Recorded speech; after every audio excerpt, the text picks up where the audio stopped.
الحمد لله نحمده ونستعينه ونستغفره ونعوذ بالله من شرور أنفسنا ومن سيئات أعمالنا من يهده الله فلا مضل له ومن يضلل فلا هادي له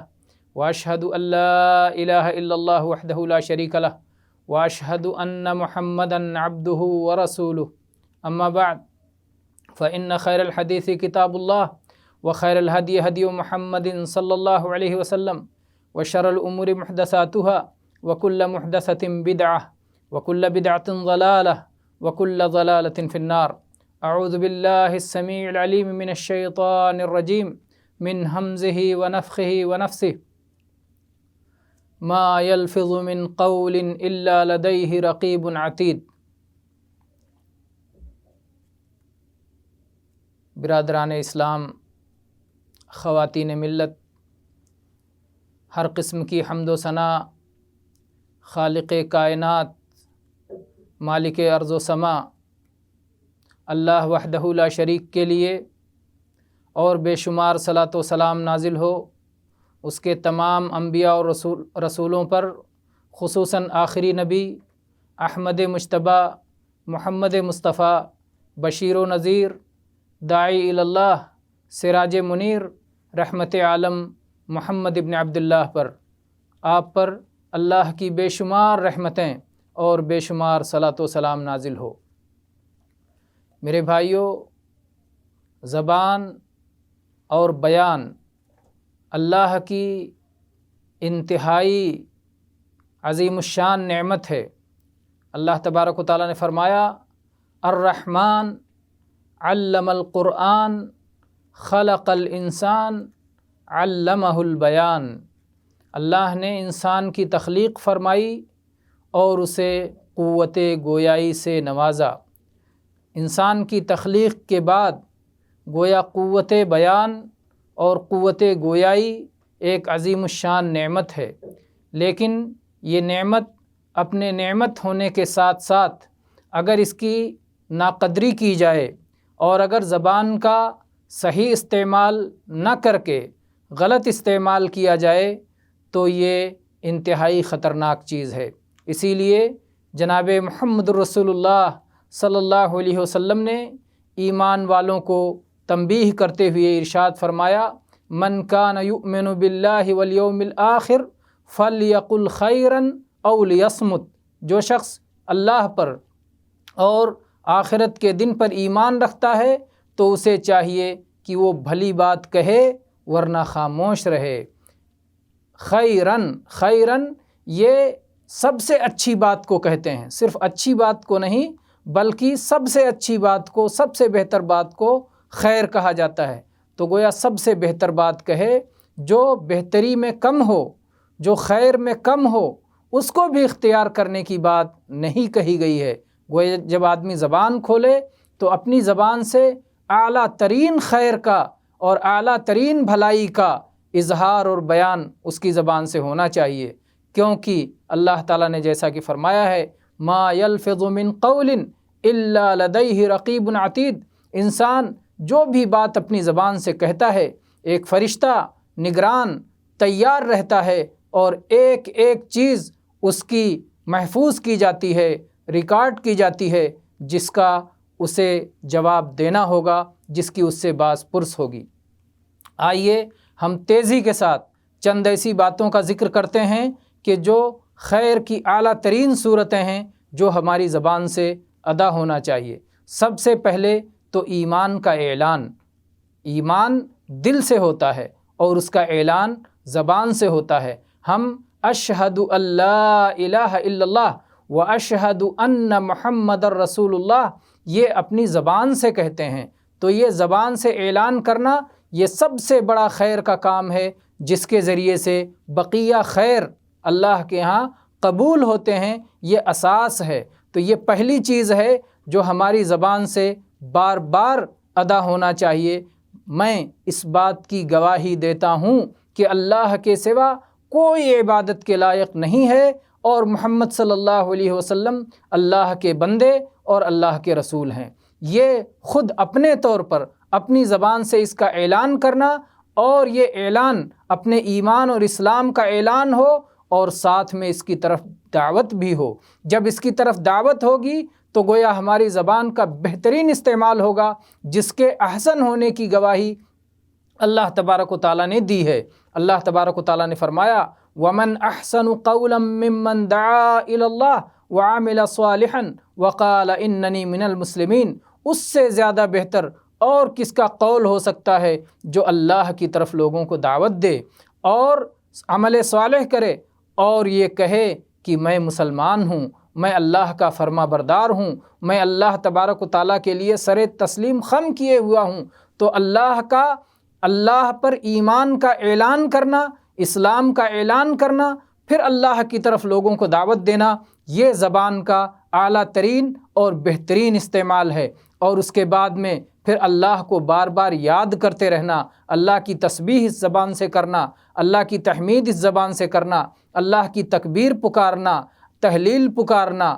اور اسی طرح سے لا حول ولا قوت الا باللہ کہنا، استغفر اللہ واتوب الیہ کہنا، اور بھلائیوں کا حکم دینا، برائیوں سے روکنا، یہ ساری چیزیں ہیں جس میں زبان کا اپنے استعمال کرنا چاہیے۔ ایسے ہی اللہ نے جو نعمتیں عطا فرمائی ہیں، ان ساری نعمتوں کا قدر کرتے ہوئے، اعتراف کرتے ہوئے زبان سے بھی ان نعمتوں کا بیان ہونا چاہیے، جیسا کہ اللہ تعالیٰ نے فرمایا فَأَمَّا بِنِعْمَةِ رَبِّكَ فَحَدِّثْ، اپنے رب کی نعمت کو بیان کرتے رہیے۔ تو تحدیث نعمت میں سے یہ بھی ہے کہ اللہ نے جو اپنی معرفت کی نعمت دی ہے، اپنے آخری رسول پر ایمان کی نعمت دی ہے، دین اسلام کی نعمت دی ہے، اس نعمت کا بھی بیان ہوتے رہنا چاہیے اور اس کی طرف دعوت ہوتے رہنے چاہیے،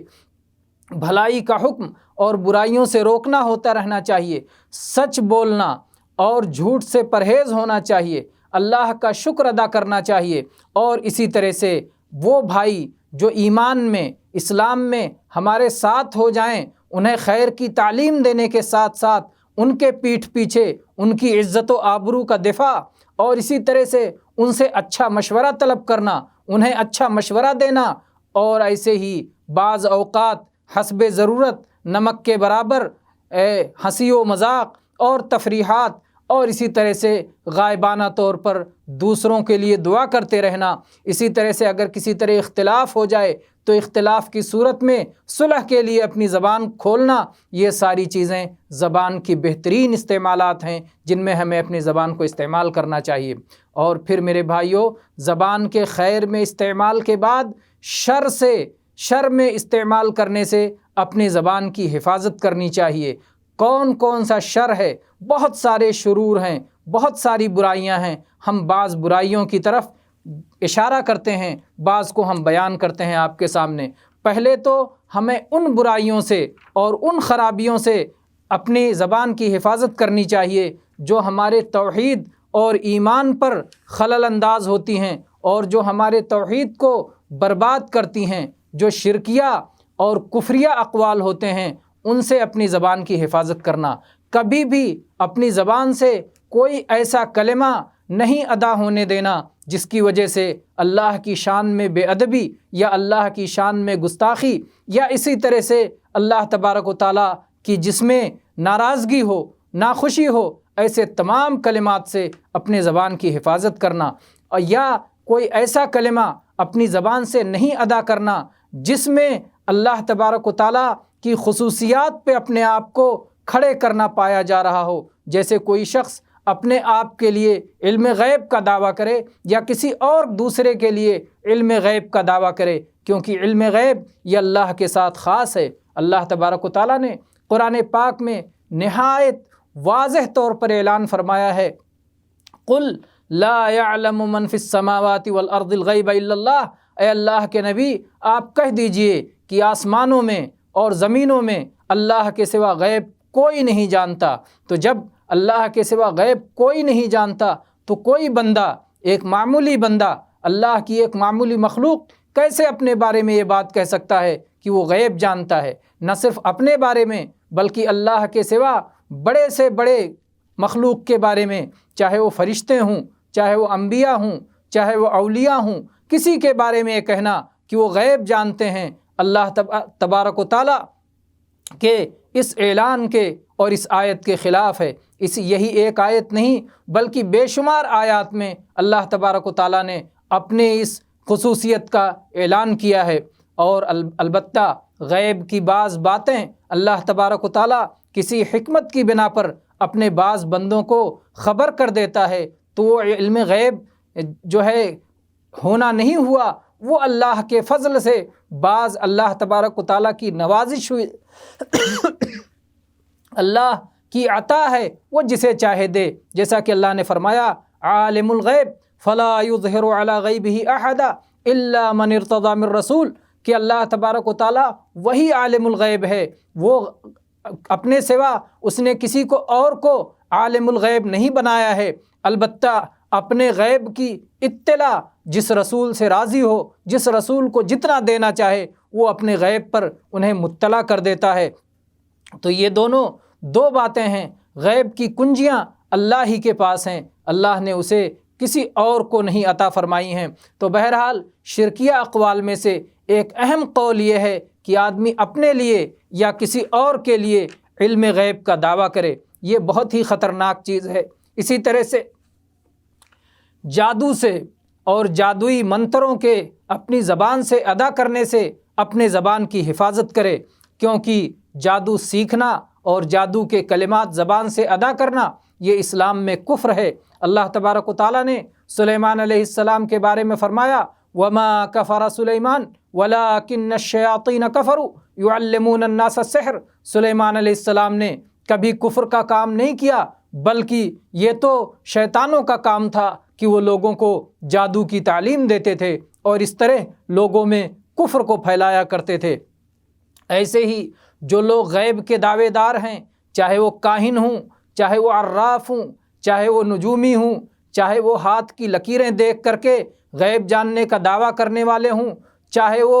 جفر یا رمل یا اسی طرح سے اور کسی بھی طور پر علم غیب کا دعویٰ کرنے والے ہوں، مستقبل کو بتانے والے ہوں، شادی کیسے گزرے گی اور اسی طرح سے مہنگائی اور سستائی کے بارے میں کیا ہوگا، بازار کیسے رہیں گے، آگے کس کی قسمت کیا ہوگی، قسمتوں کا حال بتانے والے، مستقبل کے بارے میں جو لوگ بتانے والے ہیں، کبھی اپنی زبان سے ان کی تصدیق کر کے اپنے آپ کو کفر میں نہ ڈالنا، کیونکہ نبی کریم صلی اللہ علیہ وسلم اس سے روک کر گئے ہیں۔ اللہ کے نبی صلی اللہ علیہ وسلم نے فرمایا ہے من اتی کاہنا فصدقہ بما یقول فقد کفر بما انزل علی محمد صلی اللہ علیہ وسلم، جو شخص کسی غیب کے دعویٰ کرنے والے کے پاس جائے، کسی کاہن کے پاس جائے اور اس کی بات کی تصدیق کرے، اپنی زبان سے کہے کہ تم سچ کہتے ہو، تو اس نے محمد صلی اللہ علیہ وسلم پر نازل ہونے والی شریعت کا انکار کر دیا، ایسا شخص کافر ہو گیا۔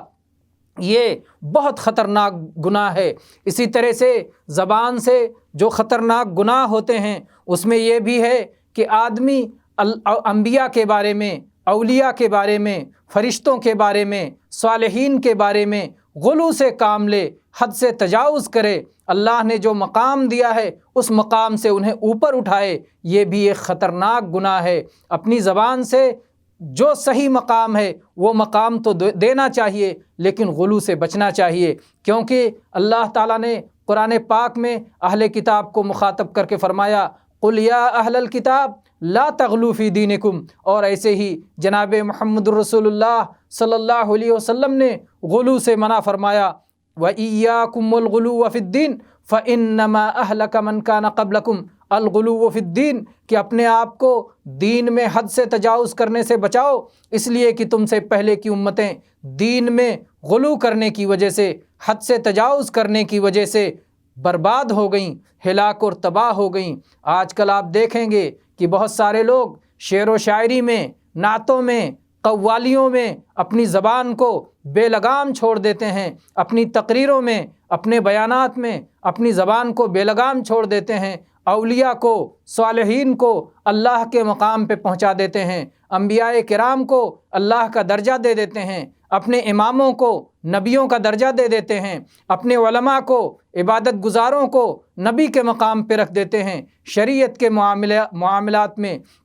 جس احتیاط کی ضرورت ہے، جس طرح سے نبی کو نبی اور امتی کو امتی اور امام کو امام اور اولیاء کو اولیاء اور انبیاء کو انبیاء اور اللہ تبارک و تعالیٰ ہی کو معبود برحق سمجھنا چاہیے۔ اللہ کے سوا کوئی عبادت کے لائق نہیں ہے۔ جس کا ہم نے اقرار کیا ہے اس اقرار کا ہمیشہ ہر وقت ہر لحظہ ہمیں خیال رکھنا چاہیے، کیونکہ یہ ہمارے دین کی اساس ہے۔ تو بہرحال غلو کر کے بہت سارے لوگ ان دو بنیادوں پر تیشا چلا دیتے ہیں، جن دو بنیادوں پر اللہ نے ہمارے اس دین کو باقی رکھا ہے اور دین کی اساس بنایا ہے۔ ایسے ہی جن چیزوں سے اپنی زبان کی حفاظت کرنی چاہیے اس میں سے ایک یہ ہے کہ اللہ کے دین کا مذاق اڑانے میں یا دین کے کسی چھوٹے بڑے کام یا جنت اور جہنم کے معاملے میں استہزاء کرنے سے، تمسخر کرنے سے، مذاق اڑانے سے ہمیں اپنی زبان کو محفوظ رکھنا چاہیے۔ جیسا کہ اللہ تبارک و تعالیٰ نے قرآن پاک میں ارشاد فرمایا منافقین کے تعلق سے، قل اب اللہ و آیاتہ و رسولہ کنتم تستہزئون لا تعتذروا قد کفرتم بعد ایمانکم، کیا اللہ سے، اللہ کی آیتوں سے، اللہ کے رسول سے اس کا تم استہزاء کیا کرتے تھے، ان چیزوں کا تم مذاق اڑایا کرتے تھے؟ مذاق اڑانے کے لیے یہی چیزیں ہیں، اب تم بہانے نہ بناؤ، اب تم عذر نہ تلاش کرو، تم اپنے ایمان کے بعد کافر ہو چکے ہو۔ بہت سارے لوگ جو داڑھی کا مذاق اڑاتے ہیں یا ٹخنوں سے اوپر پاجامہ رکھنے کا مذاق اڑاتے ہیں، جو کہ نبی کریم صلی اللہ علیہ وسلم کی شریعت میں ایک جو ہے مستحب یا فرض اعمال میں سے ہیں۔ داڑھی رکھنا فرض کہا ہے اللہ کے نبی صلی اللہ علیہ وسلم نے، ٹخنوں سے نیچے پاجامہ رکھنا حرام اور ٹخنوں سے اوپر ازار بند رکھنا فرض ہے۔ ان فرائض کا جو لوگ مذاق اڑاتے ہیں یا جو صلاۃ پنج وقتہ کا مذاق اڑائیں یا جو کسی سنت کا مذاق اڑائیں یا جو رفع دین کا مذاق اڑائیں، سلام رفع دین یہ نبی کریم صلی اللہ علیہ وسلم کی سنت ثابتہ ہے۔ اسی طرح سے جو بھی اگرچہ وہ اختلافی معاملات کی سنتیں ہوں، اختلافی معاملات کی سنتیں ہوں، ان میں بھی آپ اپنی زبان کو بے لگام چھوڑ دیں، بلا یہ تحقیق کیے ہوئے کہ یہ ثابت ہے کہ غیر ثابت ہے، اور علمی انداز میں سنجیدہ طور پر اپنی بات کرنے کے بجائے آپ اس کا تمسخر کریں، آپ اس کا مذاق اڑائیں، یہ کسی طرح جائز اور درست نہیں ہے، اور کفر ہو جانے کا اندیشہ ہے، اور کہیں کہیں تو یقینی طور پر کفر ہو سکتا ہے۔ اسی طرح سے جو چیزیں زبان کے غلط استعمال میں جن سے کفر لازم آ سکتا ہے وہ ہے اللہ تبارک و تعالیٰ پر اعتراض کرنا یا اللہ کی تقدیر پر اعتراض کرنا، ان سے بھی اپنی زبان کی حفاظت کرنی چاہیے۔ بہت سارے لوگ کسی مصیبت کے آنے پر یہ کہہ دیتے ہیں کہ میں نے کیا گناہ کیا تھا کہ یہ مصیبت آ گئی، میں نے، یا کسی دوسرے کو مصیبت میں دیکھ کے کہہ دیتے ہیں کہ اس کو اس گناہ میں کیوں مبتلا کیا گیا۔ اللہ تبارک و تعالیٰ سے اس طرح اعتراض کرنا یہ اللہ کی شان میں گستاخی ہے، اور آپ یہ اعتراض کر کے اللہ کا کچھ نہیں بگاڑ سکتے، اپنا بگاڑیں گے۔ اللہ کی شان تو یہ ہے لا یسأل عما یفعل وہم یسألون، اللہ تعالیٰ سے نہیں پوچھا جا سکتا جو کچھ وہ کرتا ہے، لوگوں سے پوچھا جائے گا جو کچھ وہ کہتے ہیں، جو کچھ وہ کرتے ہیں، کہنے اور کرنے تمام معاملات میں ان سے سوال ہوگا۔ اس لیے ایسی غلطی نہ کریں اور اپنی زبان کی حفاظت کریں، کہیں اس سے اللہ پر کسی قسم کا اعتراض نہ آنے پائے۔ اسی طرح سے اللہ کو چھوڑ کر کسی اور کا قسم کھانے سے اپنی زبان کی حفاظت کریں، کیونکہ یہ شرکیہ عمل ہے۔ اللہ کے نبی صلی اللہ علیہ وسلم فرمایا ہے من حلف بغیر اللہ فقد اشرک، جس نے اللہ کو چھوڑ کر کسی اور کے نام کی قسم کھائی اس نے شرک کیا۔ اور یہ بہت عجیب اور افسوس کی بات ہے کہ یہ بات بہت لوگوں میں عام ہے، بیوی کی قسم، بچوں کی قسم، میری قسم، تیری قسم، کسی ولی اور بزرگ کی قسم، کسی ولی اور بزرگ کے تقدس کی قسم، اس طرح کی قسمیں جو کھائی جاتی ہیں یہ بہت خطرناک ہیں اور کفر و شرک کے ضمن میں آتی ہیں۔ قرآن کی قسم کے بارے میں بعض لوگ یہ سمجھتے ہیں قرآن پاک یہ اللہ کی صفت ہے، یہ غیر اللہ کی قسم نہیں ہے، اس لیے قرآن پاک کی قسم کھانا جائز ہے۔ اسی طرح سے جن چیزوں سے توحید کے معاملے میں اپنی زبان کی حفاظت کرنی چاہیے وہ ہے کہ کسی مخلوق کی ذات کا یا اس کے جاہ و مرتبے کا وسیلہ لینے سے اپنی زبان کی حفاظت کرنی چاہیے، کیونکہ جن چیزوں کا وسیلہ جائز ہے ان میں سے کسی کی ذات یا کسی کا جاہ و مقام نہیں ہے۔ وسیلہ کی جائز صورتوں میں یہ ہے کہ اللہ کے نام کا، اللہ کی صفات کا وسیلہ لیا جائے یا اپنے اعمال صالحہ کا وسیلہ لیا جائے، جیسا کہ اس کے بے شمار ثبوت پائے جاتے ہیں، یا پھر کسی زندہ اور حاضر موجود شخص سے جا کر اس سے دعا کروا کے اس کی دعا کا وسیلہ لیا جائے۔ اسی طرح سے اللہ کو چھوڑ کر کسی اور سے مدد طلب کرنا، کسی اور کی دہائی دینا، کسی اور سے استغاثہ کرنا، کسی اور سے فریاد کرنا، یہ سب بھی شرک میں سے ہے، جس سے اپنی زبان کی حفاظت کرنی چاہیے۔ اللہ تبارک و تعالیٰ نے قرآن پاک میں فرمایا وَلَا تَدْعُ مِن دُونِ اللَّهِ مَا لَا يَنفَعُكَ وَلَا يَضُرُّكَ فَإِن فَعَلْتَ فَإِنَّكَ إِذًا مِّنَ الظَّالِمِينَ، کہ تم اللہ کو چھوڑ کر ایسوں کو نہ پکارو جو نہ تمہیں نفع دے سکتے ہیں، جو نہ تمہیں نقصان پہنچا سکتے ہیں، یعنی اگر تم انہیں پکارتے رہو تو بھی وہ تمہیں کوئی نفع نہیں دے سکتے، اگر تم انہیں نہ پکارو تو تمہیں کسی قسم کا نقصان نہیں پہنچا سکتے۔ نفع و نقصان کا مالک تو اللہ ہے، اللہ کو چھوڑ کر کسی اور کو نفع و نقصان کے لیے مت پکارو، اگر ایسا کرو گے تو ظالم ہو جاؤ گے، مشرک ہو جاؤ گے۔ اسی طرح سے اپنی زبان کی حفاظت، اللہ کے حقوق کے بعد جن حقوق کے معاملے میں اپنی زبان کی حفاظت کرنی چاہیے، اس میں اپنے والدین کے حقوق ہیں۔ والدین کو اف بھی نہ کریں۔ قرآن پاک میں اللہ تعالیٰ نے فرمایا فَلَا تَقُل لَّهُمَا اُفٍّ، اپنے ماں باپ کو اف تک نہ کہو۔ ایسے ہی زمانے کو گالی دینا اصل میں زمانے کا جو الٹ پھیر ہے وہ اللہ تبارک و تعالیٰ کے ہاتھ میں ہے۔ اس لیے جب کوئی شخص زمانے کو گالی دیتا ہے تو حقیقت میں اللہ تعالیٰ کو گالی دیتا ہے، اس لیے اس سے بھی اپنی زبان کی حفاظت کریں۔ بہت ساری چیزیں ہیں جن سے زبان کی حفاظت کرنی ہے۔ آج کے ہم اس محاضرہ میں اتنی باتوں پر اکتفا کرتے ہیں اور اللہ تبارک و تعالیٰ سے دعا کرتے ہیں کہ اللہ تبارک و تعالیٰ ہمیں قوت گویائی اور قوت بیان کی نعمت کی شکر ادا کرنے کی توفیق عطا فرمائے، اور ان تمام چیزوں سے اللہ تبارک و تعالیٰ اس زبان کی حفاظت کی ہمیں توفیق دے جن میں اللہ کی ناراضگی ہے۔ اللہ ہمیں اپنی رضا کے کاموں کی توفیق دے اور اپنی ناراضگی سے ہماری حفاظت فرمائے۔ آمین۔ اقول قولی ھذا واستغفر اللہ لی ولکم من کل ذنب فاستغفروہ انہ ھو الغفور الرحیم۔